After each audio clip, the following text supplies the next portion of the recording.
22nd October, 1930, United Kingdom. "You called me Lisa, madam?" Jasmine asked courteously, stopping at the door. "Yes, come in," Lisa retorted, spinning around to look at Jasmine. Before Jasmine's arrival, Lisa was standing near the window, looking at the diminishing moon between the clouds in the sky.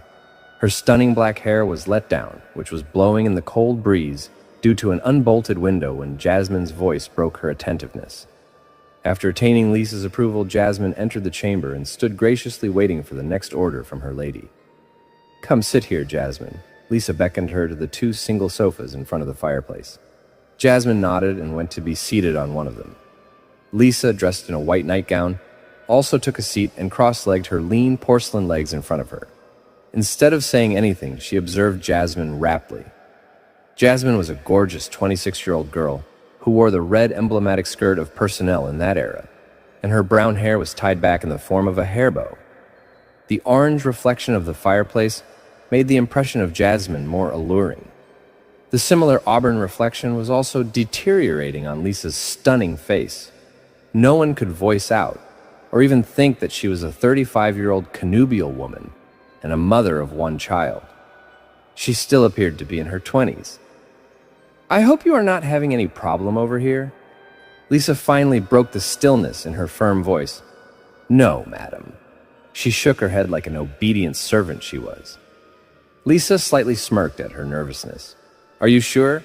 If there is any problem, let me know, and I will take straight action on it." She lifted her one arched, perfect brow. No, madam. You provided me accommodation and employment in your dynasty. This is your kind-heartedness, or else my stepmother and brother would have left me with nothing and would have made my life hell." She shivered while remembering her tough times with her stepmother and brother. "You have taken care of my house so well in just 1 month. Otherwise, I would have been stranded with so many staffs approaching and then parting after a few days of employment. Mr. Smith had expressed that no maid is going to stay here because of my fuming nature. But you came and proved them mistaken." She chuckled lightly, which in return made Jasmine stretch her lips a little. "You are my benefactor, madam. Your anger is also dear to me," Jasmine said with such devotion that Lisa deeply admired it. "I wish I also had a patron who would be generous enough to ease all my complications in the blink of an eye," Lisa moaned contemplatively. Jasmine became intrigued. "You just have to command, ma'am, and I will be even ready to behead it for you." She immediately put her hand on her ample chest and offered her services. "If that is so, can you do something for me?" Her eyes glinted like a child getting gifts on Christmas Eve. Before the astonished Jasmine could ask a question, Lisa rose from her seat and marched over to the writing table, where a candle was burning on a candle stand. She undid the drawer, took out an envelope, and came back to her seat, but did not sit down. Jasmine had many queries in her eyes. "Have you ever treasured anyone, Jasmine?" Lisa asked without warning, looking at the envelope. "No," was the one-word answer coming from Jasmine's mouth. But more questions were emerging in her innocent mind. "I did. That too, when I didn't even know the denotation of the word love." Her eyes were still on the envelope, and her expression was solemn. "His name is Edward," she let her pain out. Lisa's announcement of love, in the name of someone other than her husband Smith, staggered Jasmine. "I was 10 years old when he shifted with his parents to the house right opposite ours. He was also my age mate. We became good friends. Then, after 4 years, we had to shift somewhere else. But we still didn't break our connection. We continued to talk through letters, and still do today." Lisa's last sentence was full of love and amazement in Jasmine's eyes. "So, why didn't you guys get married?" She couldn't stop herself from questioning. "Because my father did not agree with this." Jasmine felt sorry for her immediately after hearing this. "What can I help you with?" she meekly asked. Instead of responding, Lisa held out the envelope to her. "Read this."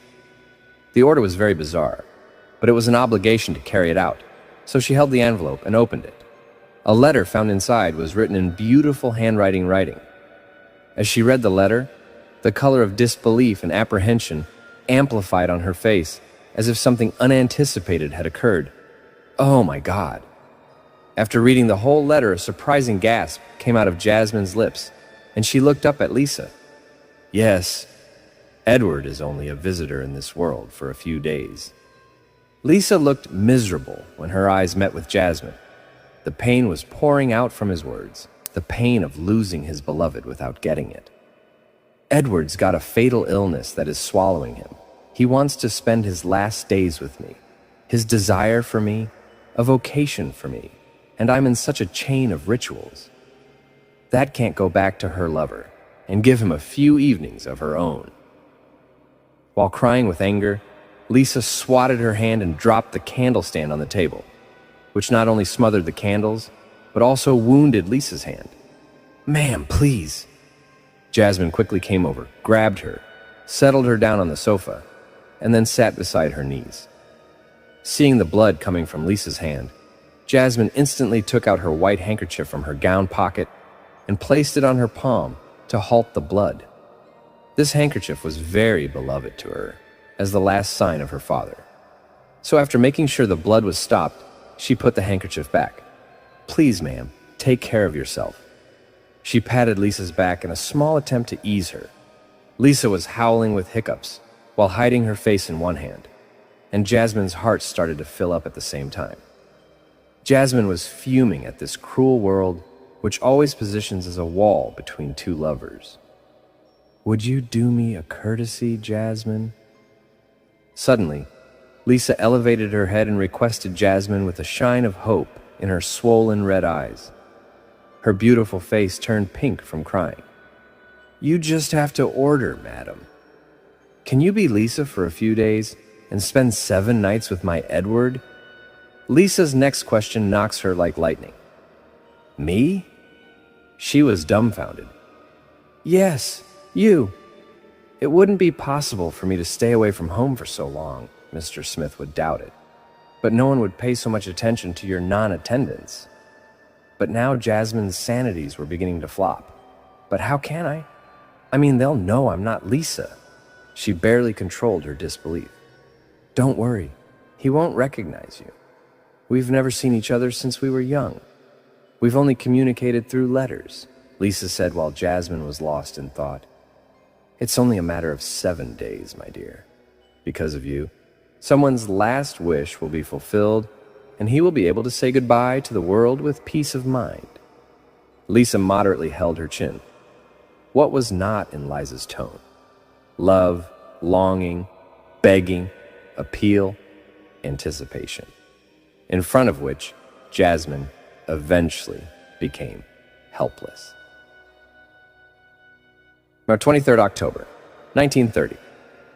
The very next day, Jasmine was ready to go. Lisa had organized the expedition. A black carriage with 2 horses driven by a middle-aged coachman. And because the journey was extensive, passable necessities were also made for sustenance and beverage for Jasmine and the coachman.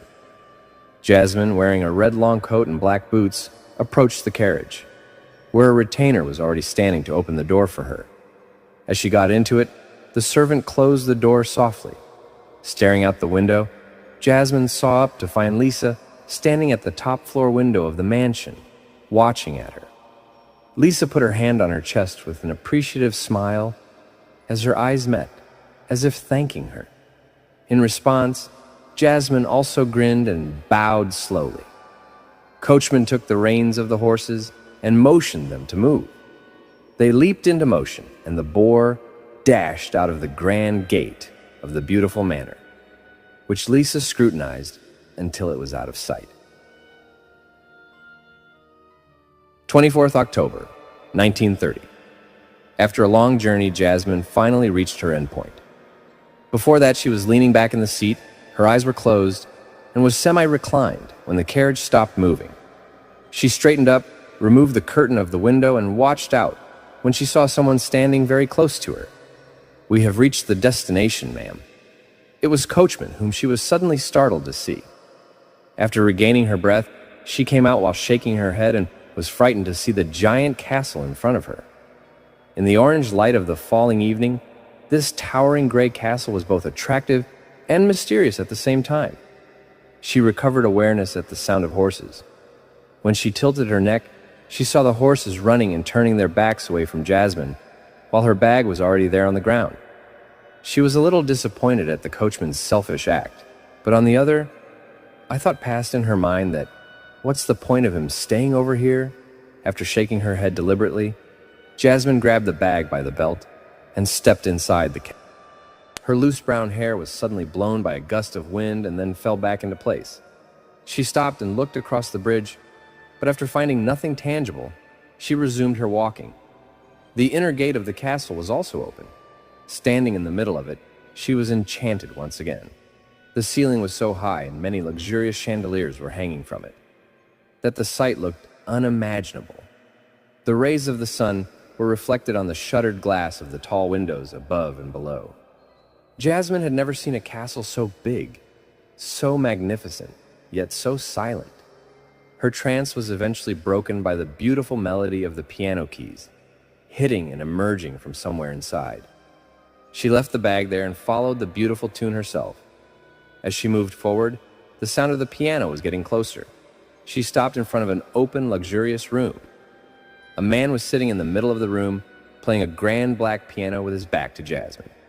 As if the man sensed Jasmine's arrival, his hands stopped moving on the piano keys, and a mysterious smile appeared on his lips. "Welcome to my kingdom, darling." His rich, heavy voice went right through Jasmine's ears and touched her soul. As he stood up and turned around, Jasmine felt her heart stop beating. She had never imagined such a handsome man, who was actually in front of her. Dressed in a huge black coat and black jeans, his 6-foot-tall figure and strong, broad body were more prominent. His milk-white complexion enhanced his sculptor face, which was carved perfectly, and that blue eyes could plunge anyone's heart into the depths of the ocean. He slowly took a step and stood right in front of her, who was looking at this beautiful person. His deep blue eyes also wandered over Jasmine's attractive face with interest.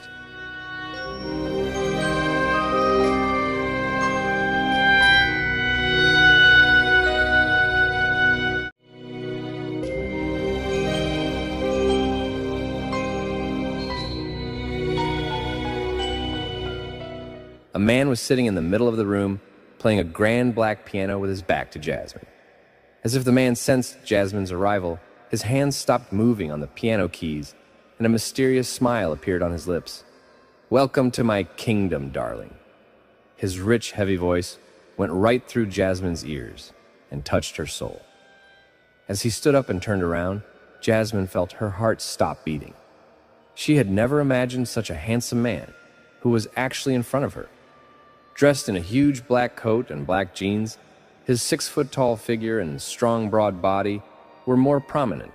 His milk-white complexion enhanced his sculptor face, which was carved perfectly, and that blue eyes could plunge anyone's heart into the depths of the ocean. He slowly took a step and stood right in front of her, who was looking at this beautiful person. His deep blue eyes also wandered over Jasmine's attractive face with interest. Beautiful. Only one word came out of his lips for Jasmine. This word was self-evident that indeed she was beautiful. The booming voice from this man jerked Jasmine slightly, who was gravely lost in his spell. I'm Lisa," she stammered while introducing herself. The drop of her eyelids ashamedly was enough to tell that it was a false introduction. "I couldn't help myself, and I just had to come," she added, taking out the same letter from her coat's pocket. It was Lisa who asked to take it with her as evidence. Instead of saying anything, Edward took the envelope and looked at it quickly. "How long have I been waiting for you?" He observed her brown eyes with his blue eyes. "I know.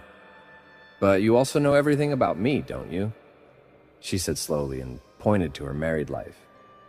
She braced herself and got into the role of Lisa, which she had to play for the next 7 days. And for Lisa, because Edward wasn't a stranger, she was normalized by coming out of the realm of hesitation. Otherwise, a nervous or fascinated look might have made her suspicious. "Go get some rest. Your room is ready. See you at dinner." Edward finished the conversation himself. She shook her head and turned to leave. "Listen." At the call, she stopped and turned around. "What are my 2 conditions?" Edward wanted to know. First, no question. Second, compliance with the first condition, she replied with gratification. It was a code word that Lisa had taught her. Go and relax. When the answer was accurate, he gave a nod, indicating a serious green signal, and then left. In the letter, Edward had mentioned that he was preparing the last room of the first corridor for her, so she headed in that direction. Lisa had told her every little detail about Edward, and Lisa's voice once again came to her mind. Edward's parents passed away many years ago. He lives alone. He doesn't like to meet anyone, and he especially hates questions. She began to walk through the long corridor. On the wall to the left were beautiful and valuable paintings, while on the right there were tall windows. Reaching the last room, she pushed the door and entered. As expected, the room and every single thing in it was stunning, just like a castle. Due to the weariness of the long journey, she desperately wanted to get into a soft, warm bed and sleep deeply for a long time. But she was a little surprised when she came near the bed. A white silk gown was placed on the bed along with a note. Jasmine took the note in her hands and read quietly. Dinner at 9 p.m. means Edward was indirectly giving the message that she has to dress up for the dinner. Interesting, she smiled self-deprecatingly. At the appointed time, Jasmine came out of the room. She wore the same white silk gown that had been given to her. Now it was even more captivating while there was deep silence everywhere, and only the ticking of Jasmine's sandal could be overheard. When she reached the dining room, she saw a long table in the middle and several chairs around it. Various types of dishes were decorated on the table, and burning candles on the candle stand placed at a little distance were adding to the beauty of the table. In the single chair was Edward in all his momentousness. Edward pointed to the single chair in the other corner as he met Jasmine's eyes. He was requesting her to sit there. Obliging his command, she came and sat there. There was Edward on one side of the long table and Jasmine on the other. Between the two of them was this big table on which she was quite surprised to see the food adorned. "You have made all of this?" She could not help but ask, as she didn't see any staff like every lord and lady has. "Yes," was the one-word answer that only amplified her awe. He started eating the food on his plate with the help of a knife and fork. This was probably an indication to Jasmine that now you should also eat silently. Instead of saying anything more, she removed the large round lid from the plate in front of her and yelped. On the plate were the severed fingers of a girl with blood on them. "They're sugar sticks with jam and almonds." At Edward's spotting voice, Jasmine looked at him with surprised eyes, who was still eating contentedly. Then she looked carefully at the item on the plate again. A batter made of flour, sugar, and butter was baked in the oven in the shape of a long finger with almonds nailed to the side, while red strawberry jam gave the impression of blood. Jasmine's halting breathing recovered, and the pulse returned to moderate. She covered the plate back with the lid and picked up another plate that had beef. With the help of a knife and a fork, she cut a little bit, took it out on her plate, and started eating. Both of them did not talk during the meal. There was silence in the room, and only the sound of spoons hitting the plate could be heard. Jasmine felt that as much as Edward was eager to meet Lisa, he would have eventually talked to her a lot, told her about his agitated feelings, and maybe could have asked her a lot of questions that she as Lisa had been preparing to answer. But here everything turned out to be contrary to the thought. Edward's manner was cold rather than warm, and instead, there were only silences that spoke. Jasmine had finished eating in a while. Looking over at Edward, he still seemed to be eating casually. Jasmine was about to place the fork on the plate when it fell. Bending down to pick up the fork, Edward's feet were not visible on the other side of the table. She straightened up in surprise to find Edward standing next to her, completely astounded. How did he get from one end of the 10 to 12 feet long table to the other in the blink of an eye? He didn't even make the sound of footsteps. "Come with me." His tone was grim, and then he left the place like a ghost. Jasmine sat there for a few moments and tried in vain to understand this incomprehensible person. Then she got up and went towards the left. He was walking with both his hands in the pockets of his black long coat, and Jasmine was following him with many questions in her mind. He climbed the wide marble staircase to the top floor and entered a room. Jasmine also came in through the open door and was stunned to see the splendor of this beautiful bedroom, while Edward was nowhere to be seen, having entered here only a moment ago. The most beautiful thing in this room was the king-size bed. On all four sides of it were raised timbers with white curtains tied to them. The burning fireplace in the room kept the temperature moderate. Otherwise, it was quite chilly in the whole castle due to the month of October. And now Edward was nowhere to be seen. A startled Jasmine was just about to call out to him when Edward blindfolded her from behind. "Edward, what are you doing?" She was a little nervous. "Hush, no question," he whispered close to her dainty ear. She fell still. Edward caressed her exposed shoulder with his lips while pulling all the hair from behind. A shiver ran through Jasmine's body. His lips were cold like ice, and his breath was hot like fire. From the shoulder, his lips traveled seductively to her neck, kissing the lobe of her ear along with her rosy cheek.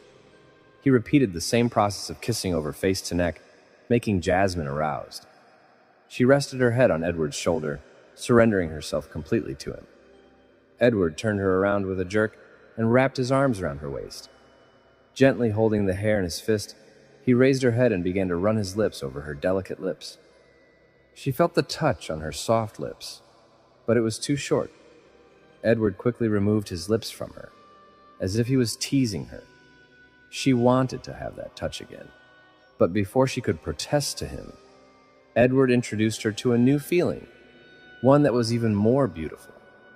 That was the feeling of his tongue teasing her lips and entering her mouth. The feeling of exchanging breaths. Jasmine vulnerably wrapped both arms around him. After a while, Edward let out a shaky breath. Kissing her chin and nipping her neck, his thumb started to trace her shoulder. The fine straps of the dress on the shoulder dropped with the finger that held the dress. The white silk gown fell off as the straps came off. Laying naked Jasmine down on the bed, he leaned over her as well, reaching out and pulling the strings of the white curtains on the sides of the bed. The curtains fell around the bed, covering them both from the unwanted sights. Jasmine couldn't see him because of the red blindfold, and there was no sense of seeing. Edward's closeness and touch had brought her to the highest point of intoxication. Edward's obsessive kissing and love-making process was giving her a strange pleasure. In the light of the fireplace, two shadows were visible on the gray curtains on the bed, lost in each other, leaving for a beautiful, heightened, passionate pleasure until dawn. 25th of October, 1930. Sunrays streaming in through the large windows announced that it was morning. The curtains of the four-post bed were drawn back. Jasmine, who was alone in the middle of the bed, had not yet woken up with a white sheet covering her bare body. The feeling of sunlight spreading in the room slowly started to break her sleep. She mumbled and opened her eyes. For a moment, she could not understand where she was. When her mind also awakened, she realized that she slept with a stranger. She stood up and felt the pain in every part of her body. As if the whole night she did not know how much injustice was done to her, and she didn't remember anything about last night, except that she had fainted in Edward's presence, and he was still abusing her lips with his. She looked here and there for her dress, but she couldn't find it anywhere, which made her worried. Only then did her eyes fall on the nearby couch. It was a light blue cotton gown with a chit over it. She came down from the bed with a white sheet wrapped loosely around her body and read it. Breakfast at 9 a.m. She quietly picked up the gown and headed towards the bathroom. The lukewarm water was already prepared in the bathtub, in which every part of the body felt extremely relaxed, and the feeling of pain went away. Under the influence of this, she calmed down and closed her eyes.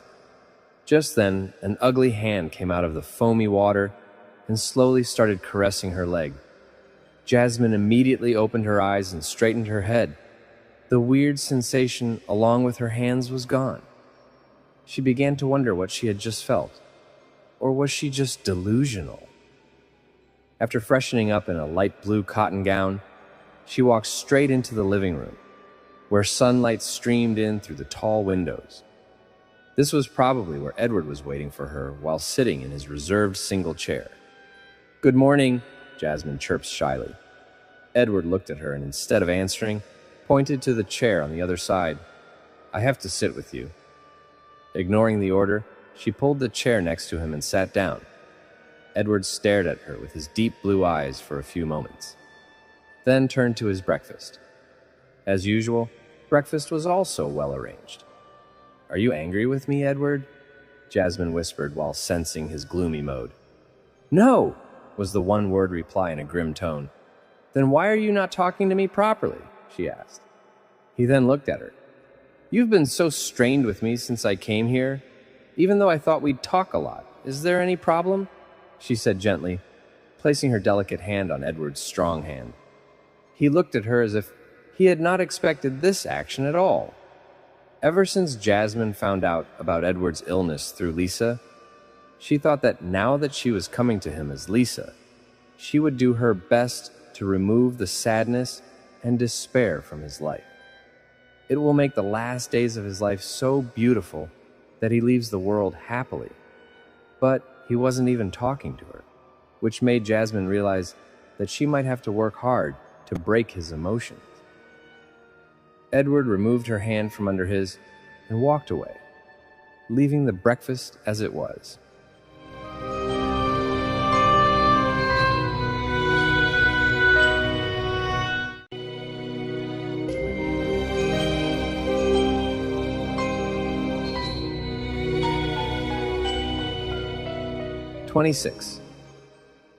October 1930. Jasmine was in her room when the beautiful piano melody hit her ears and drew her towards Edward, who was playing the piano in his hall. There was no doubt that he played the piano so well that the listener could just listen to it. Jasmine applauded Edward as he finished the music. Edward turned his head. "You play the piano very well." She approached him with open-hearted praise. "Can you teach me how to play it?" she pleaded innocently. He looked at her.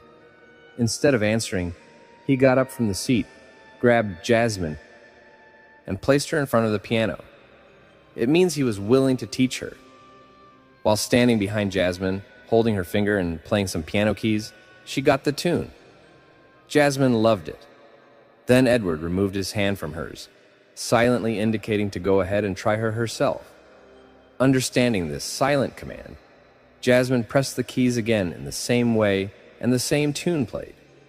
She started to enjoy it a lot and started repeating this process again and again.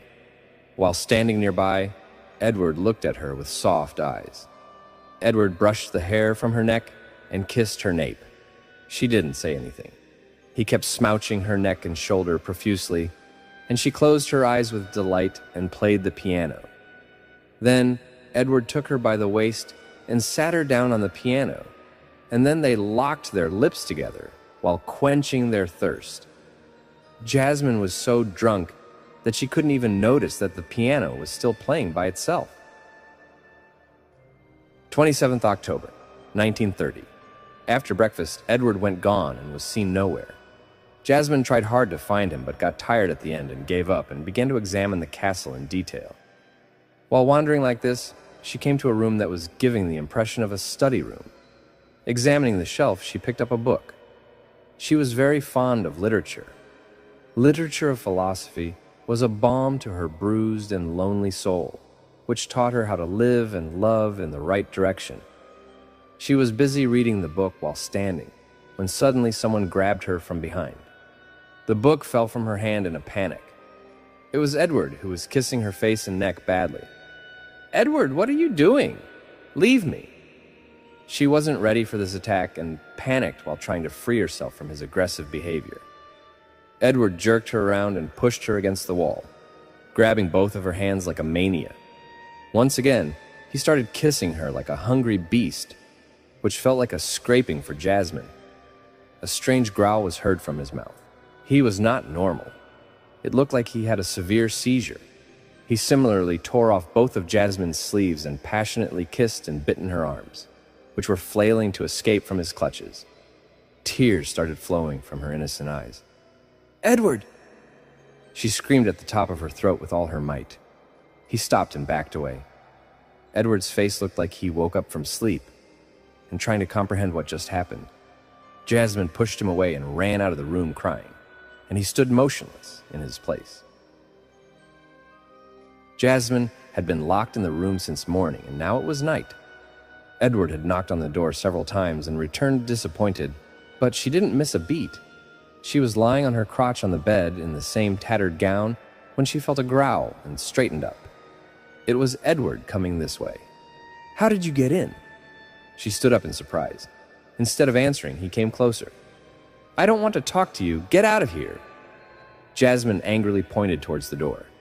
Ignoring her anger, Edward grabbed her hand and pulled her close, locking his lips with hers. He passionately started kissing her while wrapping his arms around her waist. Jasmine scowled and tried to push him away from him, but couldn't. He had constricted his boundaries. Jasmine realized that this touch was different from the one in the morning. There was no frenzy or terror in him, but only tenderness and love that gave her a delightful peace. Her anger subsided, and her hands, which were trying to push him away, were now wrapped around his neck. He slowly pulled away, and both looked into each other's eyes. Edward's blue eyes seemed to apologize to Jasmine's darker ones. Edward scooped her up in his arms. Her fragile body was easily cradled in the arms of the huge Edward, who carried her outside. He slowly climbed the stairs to the upper room. During this time, she remained calm in his arms. She, who was very angry with him and had a firm intention of going back, forgot all her anger as soon as she got his touch. She didn't know what magic was in his touch, so she became all helpless. Coming into the room, Edward sat her down on the bed, and standing in front of her, he pulled a red strip from the pocket of his black long coat. "Please don't close my eyes." Sensing his intention, Jasmine pleads with him. He bent down a little and then captured her lips with his own, eating her pleas with his desire. Jasmine closed her eyes vulnerably, and at that moment Edward blindfolded her without parting her lips. Due to her crumpling, she could not resist now that Edward had laid her on the bed and pulled the strings of the white curtain. The curtain fell all around, and a while later, he was evoking her moans with his hungry groans.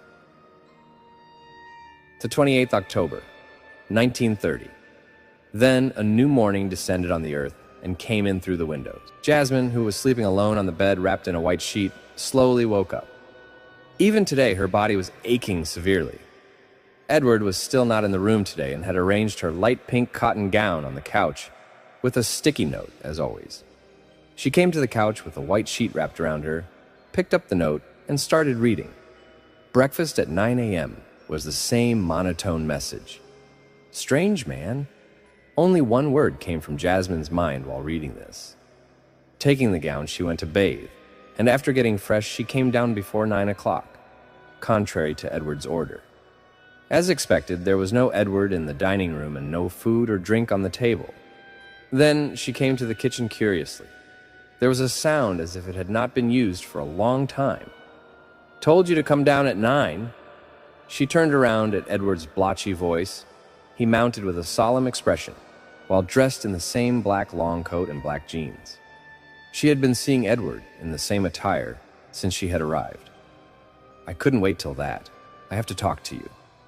I want answers to my questions." "You're not allowed with any questions," he reminded her. "But I still will, and I want an answer too. Why do you blindfold me every night before you sleep with me? Where do you disappear, leaving me alone in the morning?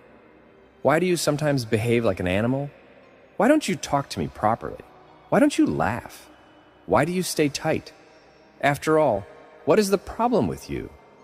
When her patience was bushed, she burst and let all the questions along with anger out at him. "Answer it, Edward," Jasmine insisted again. "Let's go horse riding." He said something very unexpected and very off topic. She was flabbergasted. "What am I asking you, and what are you saying?" Jasmine assumed his state of mind was very questionable. Edward gave her a hard look. "I won't go anywhere until I get answers to my questions," she decided obstinately. For a few moments, both stood looking into each other's eyes. Edward's blue eyes were impassive. Jasmine's brown eyes were waiting for an answer. Suddenly, Edward pulled her close and locked his lips with her eyes, like always hypnotizing her with his thirst. After a few moments of resistance, she was weak like a homeless puppy. A moment later, when Edward released her, Jasmine melted in seconds. Now there was no stubbornness on her face. "Let's go horseback riding," Edward repeated. Instead of arguing like last time, she nodded in agreement, completely forgetting that she wanted answers from him a while ago. The greenery around the castle looked quite beautiful in the golden sun. The quiet atmosphere was interrupted by the sound of running horses. The white horse was running at a steady pace, with Edward riding on the reins and Jasmine sitting with her legs crossed in front of him. Jasmine's loose brown hair was blowing in the strong wind, not only making her more attractive, but also touching Edward's face. Jasmine wrapped all her hair and swept it forward over her left shoulder. As a result, the open neckline of the gown made the right side of the neck quite prominent. Edward gently caressed that part of the neck with his hot lip. This unpredicted action gave Jasmine a strange feeling. Edward slipped her gown slightly below her shoulder and left the touch of his lips there as well, making Jasmine even more tempting. She titled and looked up at Edward. He was also looking at her with his head bowed. The distance between the two was very trivial. Before their lips could cover the distance, Edward pulled on the horse's bridle as he approached. The horse stopped. Edward got down himself first, then grabbed Jasmine by the waist and took her off. She began to look around. It was quite a hilly and green place, with some thick trees. Edward moved forward, and she followed him. He stopped after a short distance. Jasmine also came by and was shocked when she saw the scene in front of her. They were standing in a high place, from where the entire city could be seen far below. "Wow," she gasped with delight. "It looks so beautiful," she said, turning her head to see that Edward was no longer there. Looking for him, Jasmine looked around and found him sitting on the grass while leaning his back against the trunk of a tree a short distance away. She ran towards him. "We will spend this afternoon under the shade of this tree, okay?" she said cheerfully, sitting next to him. He didn't say anything. "Are you angry with me because I left you and got married with the will of my family and did not meet you for so long?" Edward shook his head thoughtfully. He was indeed a strange man.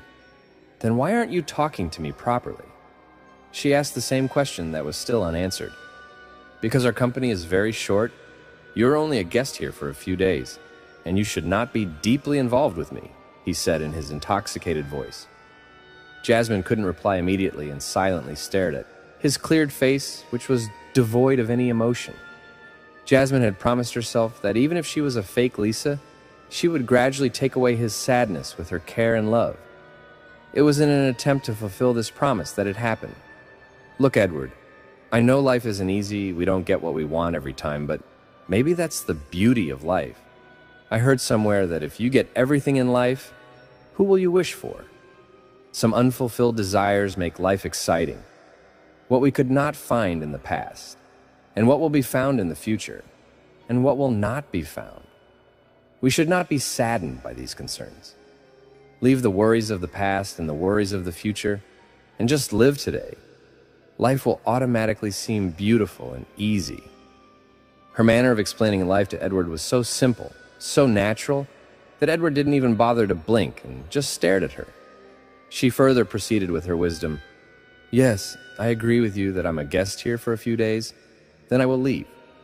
But we should not associate our laughter and happiness with others, to the extent that they take our laughter and happiness with them when they leave. We do not need others for our happiness. We must make ourselves happy with our existence only. For ourselves, we are the most deserving of our love." She wanted Edward's eyes to look away from despair and indulge in hope. There was silence between the two now. Only the chirping of the birds on the tree could be heard.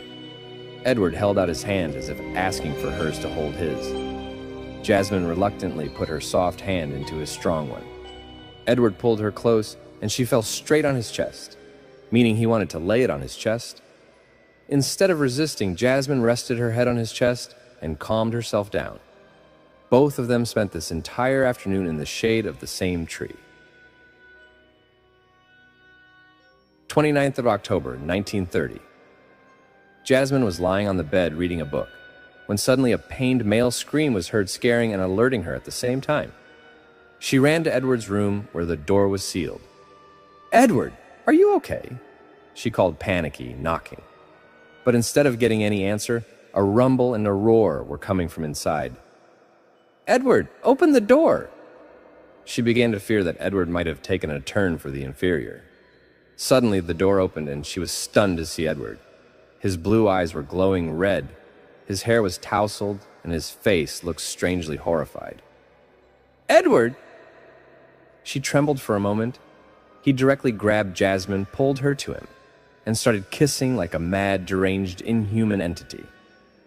"Edward, leave me!" She tried to get away from his harsh grip and attack, while flustered, but she couldn't. Edward threw her on the bed and tore off her gown. She was stopping him while crying, but he frantically scratched her body with his nails and was trying her every pleads and swallow with his mouth. The action that used to be a source of pleasure in this activity today became so painful that she lost consciousness. But he continued to gratify his lust without caring about her, and after a long time he fell beside her, as if the life had gone out of his body. Jasmine was comatose. Edward's dark blue eyes were also closed, which slowly opened after a while. He was now in his normal mode. He sat up and looked at Jasmine as if wanted to die while seeing her condition. He laid Jasmine properly on the pillow, covered her body with a white sheet, and closed her eyes with his huge hand on her forehead. He was erasing the memory of this sudden fortune from her mind. The process was completed in a short time. Edward removed his hand and left the room with her torn gown.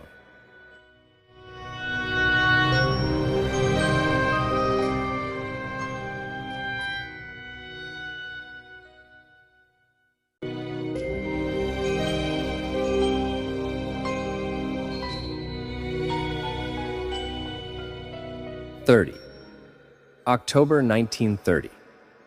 Walking delicately in sandals, Jasmine headed towards the living room, which Edward had given her today to dress up in a special dress. She arrived in the dining room, where Edward was waiting for her around a table decorated with dishes and candles. He looked at her as soon as he saw her.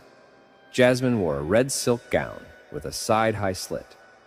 That was exposed from one side, from which a spotless and smooth leg was seen. Two thin cords from the deep neck were tied behind the neck to hold the dress in place. Today, Edward didn't motion her to sit anywhere. That means she could sit wherever her heart desired. She sat down in the chair next to Edward. Both started dinner, during which nothing happened. While Jasmine had completely forgotten what happened to her last night since she woke up this morning. "You like dancing and music, Edward?" Jasmine asked. "No." That's all he had to say while talking, but she didn't mind. After finishing his meal, Edward walked away. She also followed him in surprise. Jasmine thought he must be going to the bedroom, but he entered a room downstairs. She also came there. It was a large hall-like room with a luxurious chandelier hanging in the middle, and many candles burning on candle stands around. There was only light from chandeliers and candles. Edward played a gramophone on a table, and it played a beautiful romantic song. Edward turned to Jasmine, who was watching it all in shock. He reached out and asked for Jasmine's hand. She held his hand without thinking, and Edward pulled her towards him while she collapsed into his arms. "You said that you don't like music and dancing?"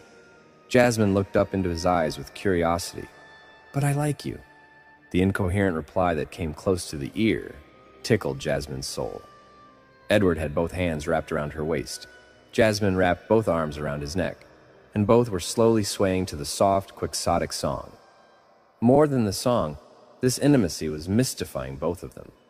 Edward lifted Jasmine's leg, which was visible from the high slit, a little higher, and held her back with his other hand, bending her backward. She was intoxicated with this feeling. Her neck was now exposed to the Edward, and her brown hair was beginning to hang down. Edward kissed the neck and then jerked back her upright. "You are very beautiful," he said in an inebriated tone. "Thank you for thinking of complimenting me," she sniggered teasingly. Edward picked her up in his arms and swung her around hard, her fringed gown twirling around, making her feel more beautiful and carefree.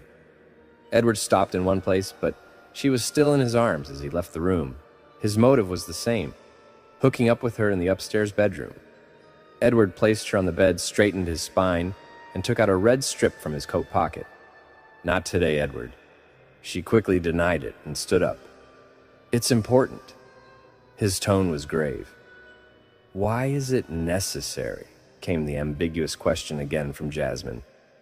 "Because if I don't shut your eyes, you might get frightened." He clarified her with the conceivable reason. "Who should I be afraid of?" Her question invoked a scoff from Edward's mouth. "Of me! You should be scared of me. Do you think I will be scared of you, the one who loves you?" she said with love in her tone. "Don't make claims that can't be fulfilled." Edward's manner had a sad bitterness. "These claims are true. You just have to try and see." For a few moments, he watched the delightful girl, whose manner was not wariness, fear, or anxiety, but a confident love that made Edward's stony emotions tremble. He took a few steps back and began to take off his long black coat, throwing the coat on the floor and removing the black high neck sticking to his body. Jasmine's eyes widened in surprise, and she put both of her hands over her mouth. Edward's body was scarred with wounds that not even a fraction of the original scar was noticeable. It seemed as if he was wearing a brown shirt with an ugly print on it. But it wasn't a shirt. It was a sign of the treacherous and rotting wounds that covered his body. How did it all happen? Was all she could ask after controlling her terror. "There's no point in telling you, but it's always going to be that way, so I didn't want to scare you or make you hate me by showing my ugly and horrific body." Edward turned away from her after replying shamefacedly. He was now standing wearing only black pants. His entire back was also covered with similar dangerous marks. In addition to these external wounds, many more wounds were inflicted on his soul, and in them, there was also a constant burning sensation from which he could not rid himself even if he wanted to. He was standing like that when Jasmine put her arms around him from his behind and rested her head on his broad back. If you are covered with such ugly wounds from the hair of your head to the nails of your feet, I will not fear or hate you even then. Jasmine kissed his injured back. Her affectionate, tranquil answer went straight to Edward's heart, the same heart that had become a stone, devoid of all emotions. But Jasmine's love struck it so hard that not only the stone break, but also a fountain of water gushed out from his eyes. He craved this feeling for years, and now he attained it without praying for it. He turned towards her, who was looking at her with love in her eyes. Edward pulled her further into him and pressed their lips together, which Jasmine fully supported. Edward's pulse was pounding. Tears were streaming from his closed eyes, and he was pushing her into himself, as if trying to hide it inside him forever. Jasmine felt a strange wistfulness in his manner. After a while, when Edward parted from her, his face was covered in tears, which made Jasmine feel bad too. He gently wiped away the tears. "Get out of here, Jasmine. Go away," Edward said frantically, holding her face in his both hands. "Where should I go?" she asked in a confused manner, and at that moment he was startled. Edward had called her real name. "Go anywhere but far, far away from here. Far enough that Lisa can't find you again?" Edward's next words truly surprised her. "You mean you know me?" She pales at the thought of getting caught. "Yes, I know that you are Jasmine, a girl living in a small town. Your father was a breadwinner whom you used to help, but after his death, you were tired of being oppressed by your stepmother and brother. You ran away and bumped into Lisa. Besides, she brought you home out of pity, and then later, with cries of her compulsions, sent you to her so-called dying lover Edward as Lisa for 7 nights. He was bitterly telling Jasmine, while making her shocked beyond measure. "Who are you, and how do you know about all of this?" "I'm a slave prisoner of the dark forces that have been playing the game of death for years, and this time you're their toy, Jasmine," he said miserably. Leaving her face, the confusion in her features was excavating. "After being orphaned at the age of 15, when I was wandering around abandoned, I met a kind woman, Lisa. She brought me to her home after a few days of loving and caring. She brought me here, and said that from now on I would stay here. And when she told me my work, I got scared, I refused, and wanted to run away. But with the force of some unseen black powers, she made me her prisoner. I was oppressed continuously by these devils for 5 years, and these marks on my body are from the wounds they inflicted upon me. I thought that I would die, but I would not listen to Grim Reaper. But they did not let me die. I used to ask for death every day, and in return, the devil gave me a painful life. Finally, my bravery was broken, and I accepted his word.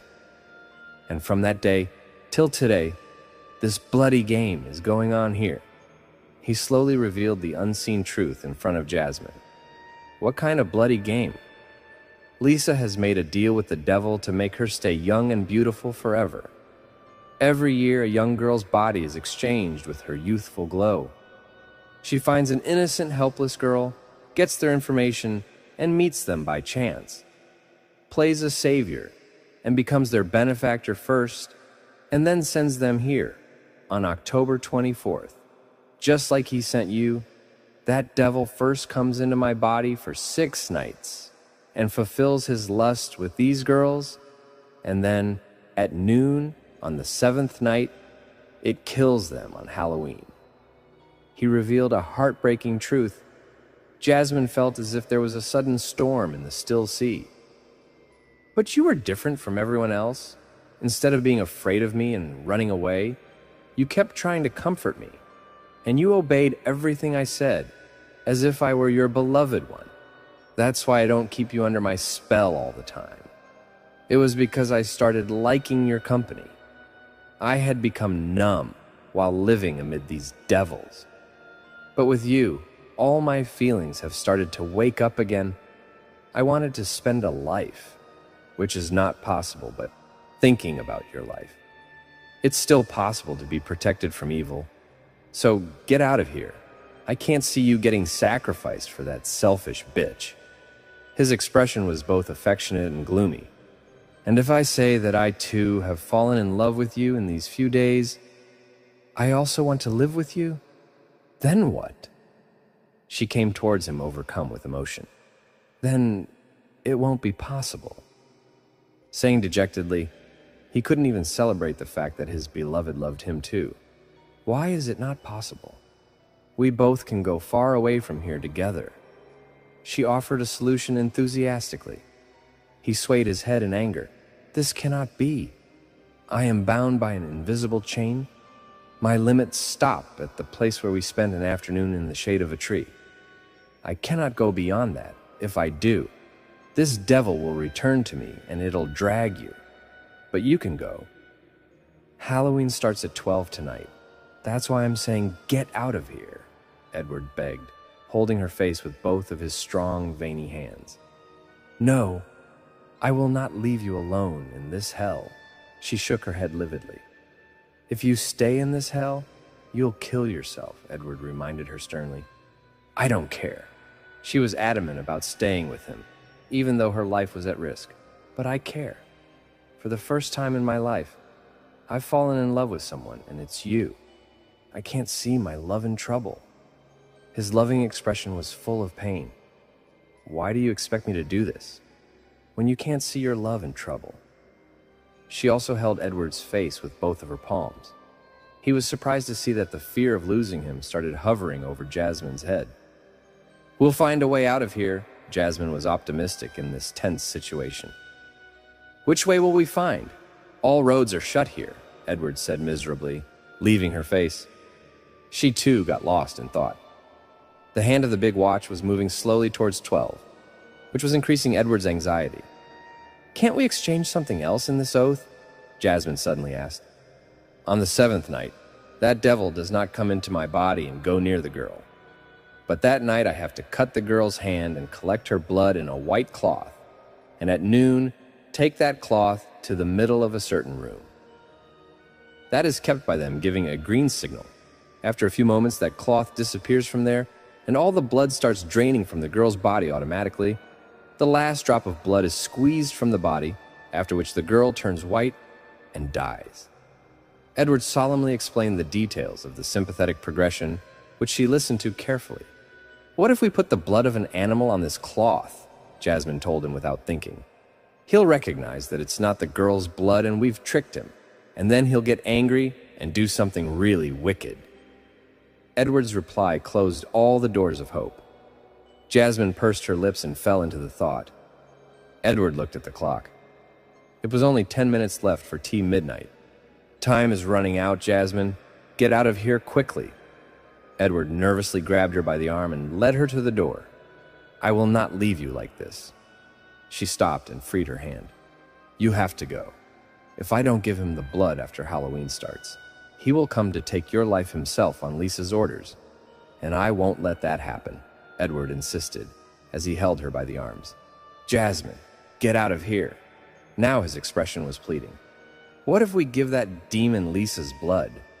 Jasmine suddenly realized and asked Edward, eagerly, leaving him stunned. "It's impossible how we will get her blood at this moment.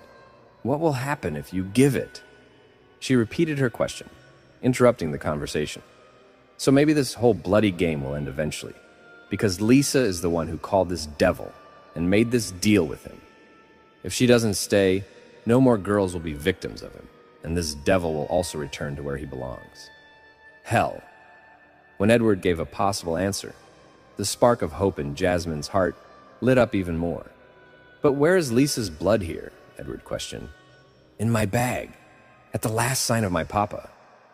The reply was not immediately understood by Edward.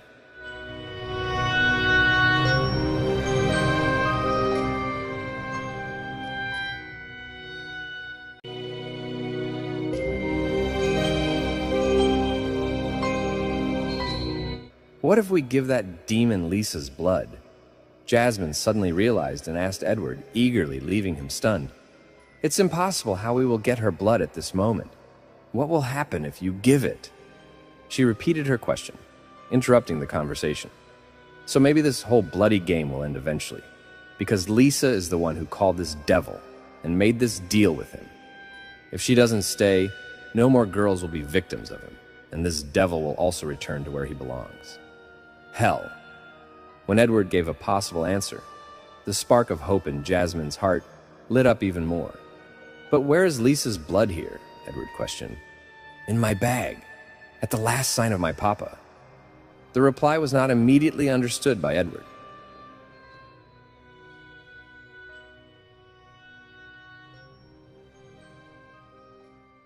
The bells of the antique clock had reached midnight, causing the distinctive sound of the clock to ring out in the silence of the castle. The door opened to a large empty room where many candles were burning, and in the center of the room was a star made of ashes in a circle. Edward and Jasmine entered the room together. Edward had put his black long coat back on. He came forward and placed the white handkerchief in the center of the star, and took a step back to stand next to Jasmine. The same handkerchief that Jasmine always had with her as a sign of her late father. And that day, when Lisa injured her hand while telling a false love story, Jasmine absorbed her blood in it as a coincidence. Lisa had hurried to send her away so quickly that Jasmine didn't even have a chance to clean up the mess from the napkin, and she brought it with her just like that, which was now going to prove to be the reason for Lisa's death. Edward and Jasmine held each other's hands tightly, their fingers intertwined. Both of them were looking at each other, and their conversation of some time ago was echoing in the mind. "I'm not leaving here, Edward, until I make one attempt to free you and end this bloody game," Jasmine remembered her words. "And if you die today, I die with you," Edward remembered his answer. Suddenly, a strange, evil laughter echoed in the silent atmosphere of the room, which startled both of them. At the same time, there was a very strange sound of someone's breathing, as if someone was sniffing something very strongly. Jasmine was regularly crawling, and Edward understood that the devil had come to get his possession. The handkerchief placed in the center of the star suddenly disappeared, after which there was complete silence. Both did not know what would happen next bridge. Those people will be free forever after getting rid of this trouble? Or will it prove to be the last night of his life? Suddenly, the castle began to rumble. Its doors and walls began to shake. Perhaps this castle was also standing on the strength of the same evil forces. and now it is about to fall. Run quickly." Edward grabbed Jasmine's hand and immediately ran outside. Vandalism had also started in the hall. The luxurious chandeliers on the ceiling were falling to the ground with loud noises, from which these people could barely reach outside. On the other side of the estate, Lisa's body in H had started to turn white and was lying on the ground. Her beautiful features had turned into an ugly old woman.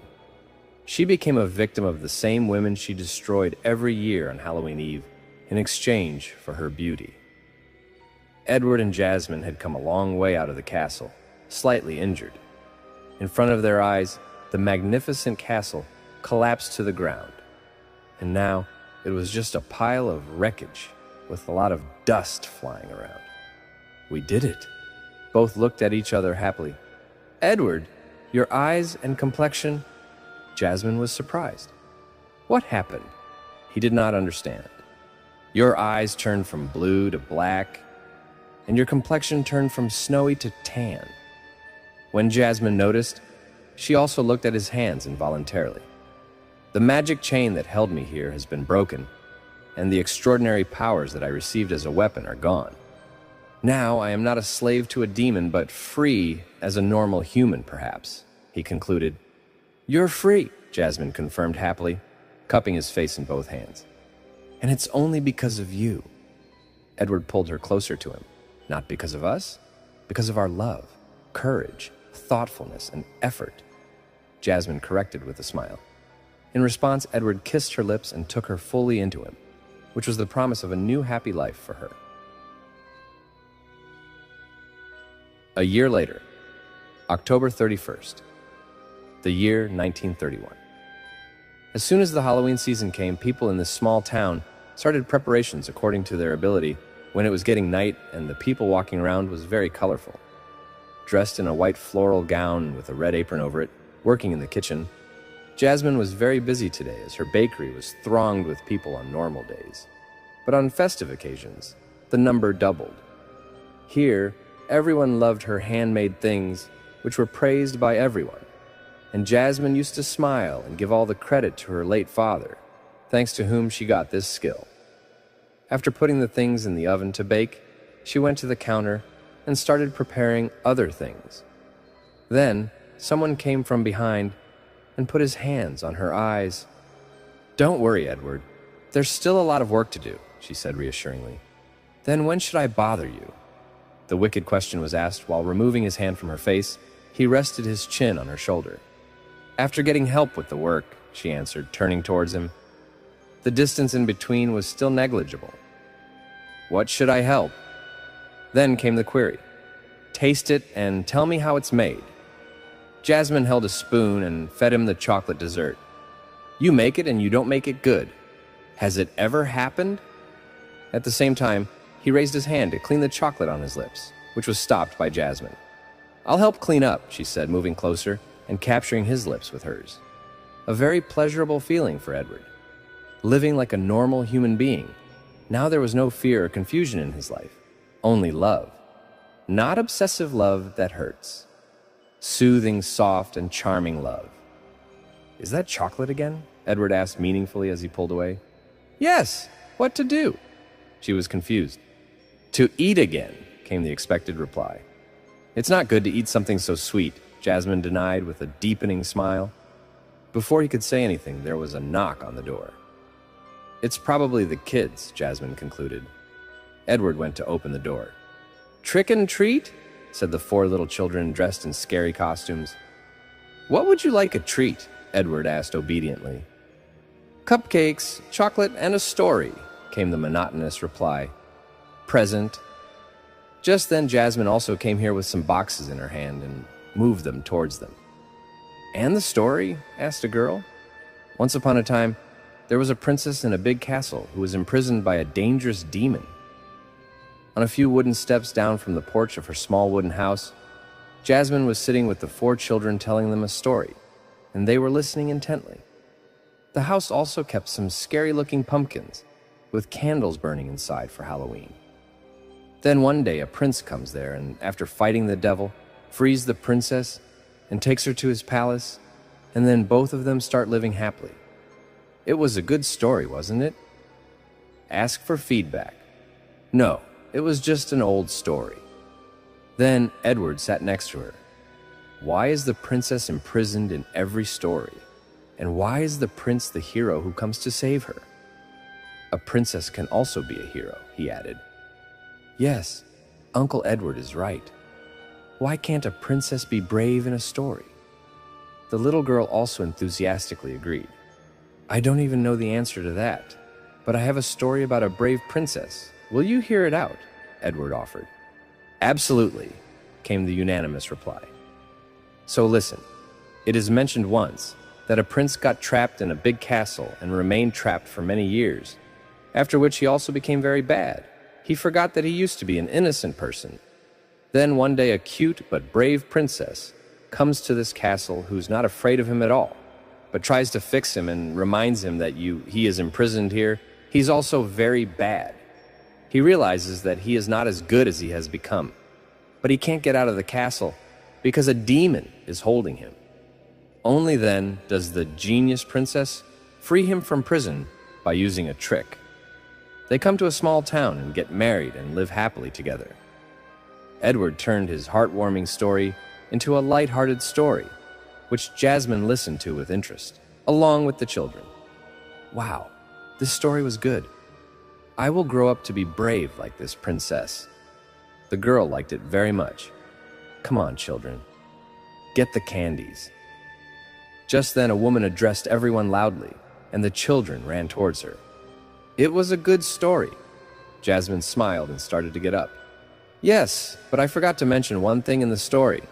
Edward took her hand and sat her back down. What thing? That's how the princess accepted the prince with his lifelong ugly scars, he said, opening a button on his shirt to reveal a glimpse of his wounded body. Just let this be between the prince and the princess. Jasmine kissed the visible part of his chest. In response, Edward thrust her into him with all his love, which proved to be like a salve to every wound. The end.